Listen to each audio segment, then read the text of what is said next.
All right, folks. People for economic profit. I think that was a Freudian slip. Yeah.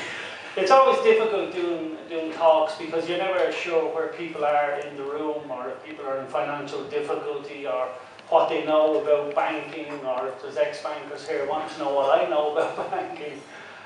So I'll brush through some subjects quickly, and if there's something then that you want to talk about afterwards that we went through too quickly or whatever like that, we can talk about it. So I'll talk about first about the trouble we're in Ireland and maybe how we got here. Last year I met up with a German Jewish gay guy who was a banker. He'd everything going for him, right? And he came over from Germany. He was headhunted by a bank called UniCredit. I don't know if anyone ever heard of him. Jonathan Sugarman. Anybody ever heard of Jonathan Sugarman? Okay. And because he came from Germany, he was used to banking laws being obeyed, and things being done right, and T's being crossed, and I's being dotted, and just things working in general the way they were supposed to work. And when he came to Ireland, he couldn't believe what he saw in the Irish Financial Service Centre in Dublin. He was the risk manager for the 5th largest bank in Europe at the time, which was UniCredit.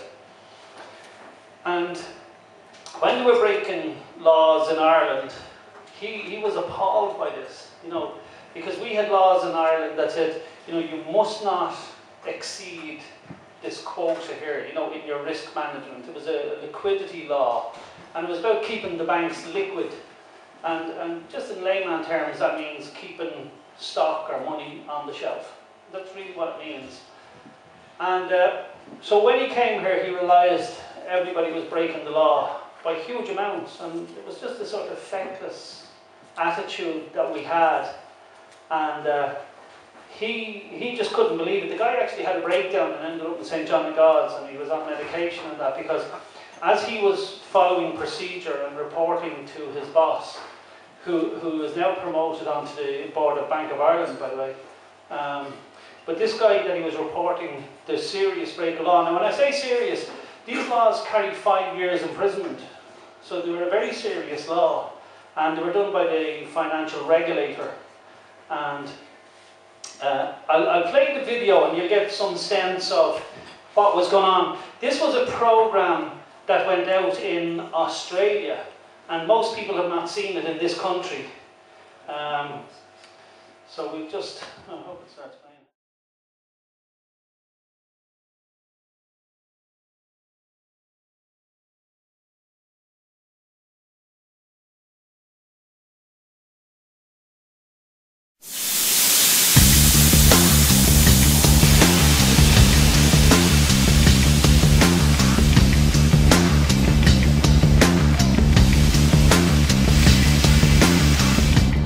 So much of what happens on Wall Street is felt across the globe.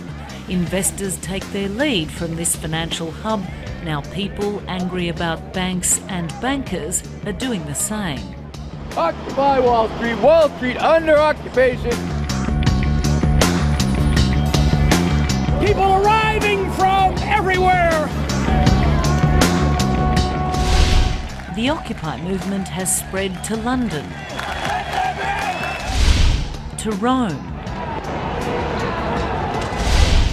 and here to downtown Dublin. We have probably in the region of 60 to 70 people who are sleeping here and hundreds of people who are coming by every day. Jonathan Sugarman isn't the kind of person you expect to meet at a rally against economic inequality. Hey, well done everybody. After all, he was a big city banker, the very breed of 21st century capitalist who's brought thousands of people onto the streets all over the world. The banks have all been nationalised because they ran out of money. But this insider is now as appalled as anyone here about a system that's making the poor pay for the mistakes of the rich. You have hospital wards shutting down, you have schools shutting down.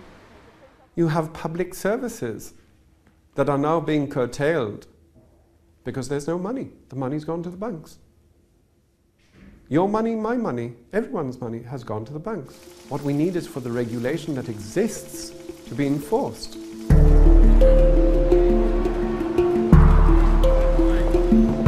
Jonathan Sugarman has never spoken publicly about his experiences until now. In 2007, he became a very senior executive at UniCredit, Italy's biggest bank, one of the top 5 banks in Europe. He was the head of risk management in Ireland. As a bank, we have a license to operate as a bank, which is very much like a driving license. It says this is the speed you can go, this is what you can do, and you have to operate within these limits. And it was my job to make sure that that was done every day. Jonathan Sugarman monitored the back office, the people responsible for checking the trades and the traders out front. He soon realised the numbers weren't adding up. He suspected his bank was breaching strict rules over how much cash and assets it's required to hold in reserve. And I insisted that we notified the regulator immediately, which is precisely what we are required under the terms of our licence and under Irish law to do. How certain are you that UniCredit broke the law while you were there? 100% certain. And to use the Irish expression, to be sure, that is why I brought in this London-based IT company, which had a very good reputation in Dublin, and the result was pretty horrific. Because whereas the breach that I had reported to the regulator was a breach of 20%, whereas the permissible deviation was 1%, they rang me up one evening, soon after they tied into our systems, linked into our systems, and said, your breach is actually 40%.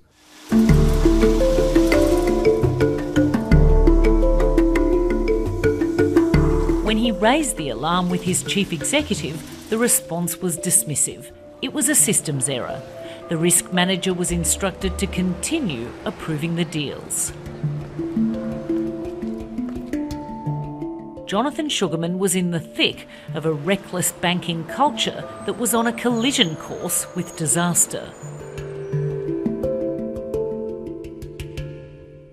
Well, on the days that the system threw up these figures that I was told were incorrect,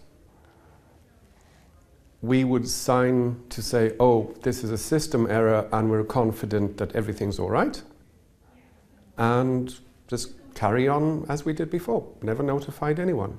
So when you think of the fact that when Nick Leeson brought down Barings Bank, it collapsed over £800 million, I was signing over 5 billion every day that we didn't have. Understanding the dictionary definition of the word and the fact that I spent 4.5 years in prison, I am a criminal. I always knew what I was doing was wrong. Did I think it was criminal from inception? Absolutely not.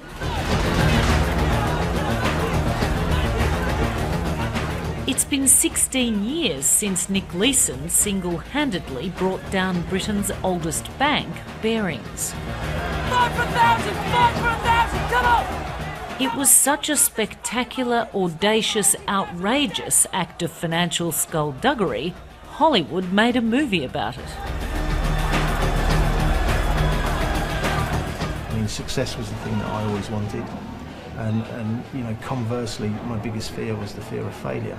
And the fear of failure was probably the one thing that I couldn't countenance. So putting my hand up and saying, look, there's this error that I should have closed yesterday, but I ran it into another day and therefore made the problem even worse, was the thing that I couldn't do. When he came to Ireland, he used to have luncheon down in the IFSC, and he used to speak to other risk managers down there.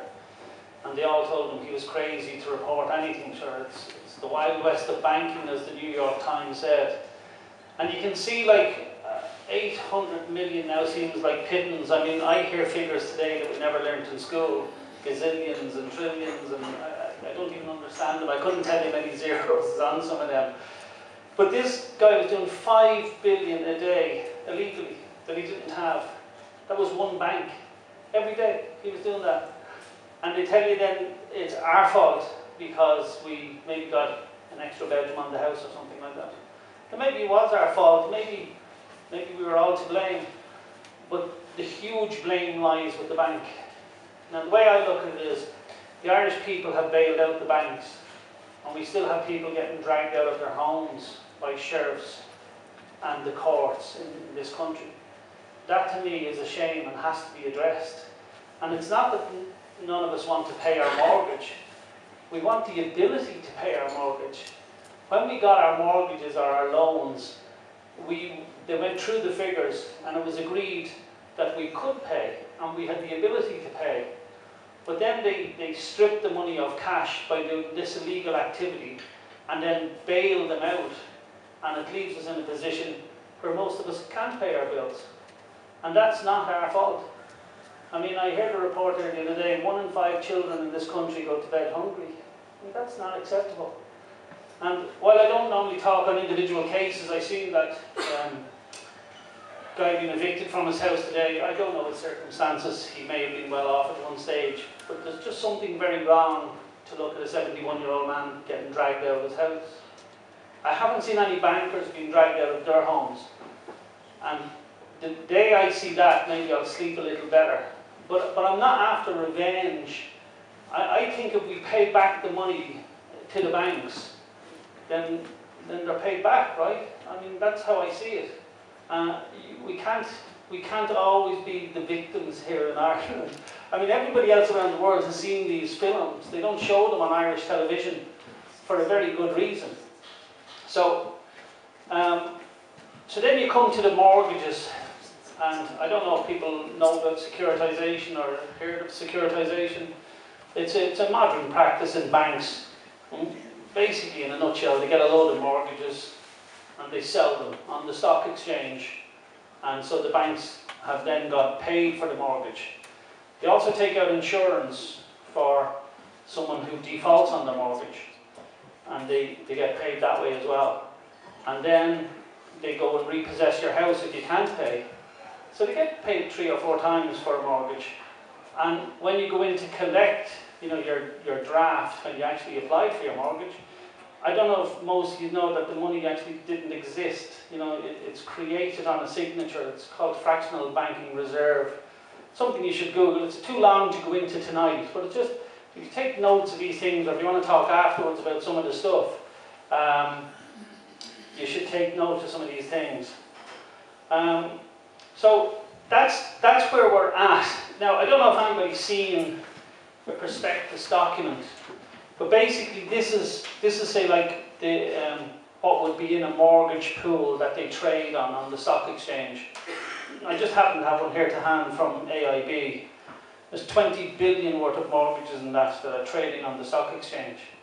And yet every time we go to court with someone who can't pay their mortgage, and we say to the bank, "Did you securitise the loan?" They say, "No, they didn't securitise this loan." We do securitise loans because they know they can't say they don't because we have the evidence. But they say we didn't securitise your loan.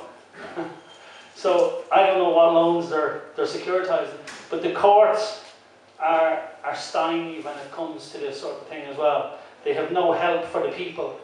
I'm going to get 2 guys to explain exactly how the currency works, because you know the way, if somebody says to you, "Well, how much are we bailing out the banks for?" Does anybody know? Does anybody know the exact amount how much we're bailing out the banks? No? Does anybody know how much we owe Spain? Or Spain owe us? Or Greece? Or any of these people? Nobody knows. You know, we released the list of bondholders on the stock exchange. You know, the ones we're bailing out from Anglo. We released that list on Vincent Brown.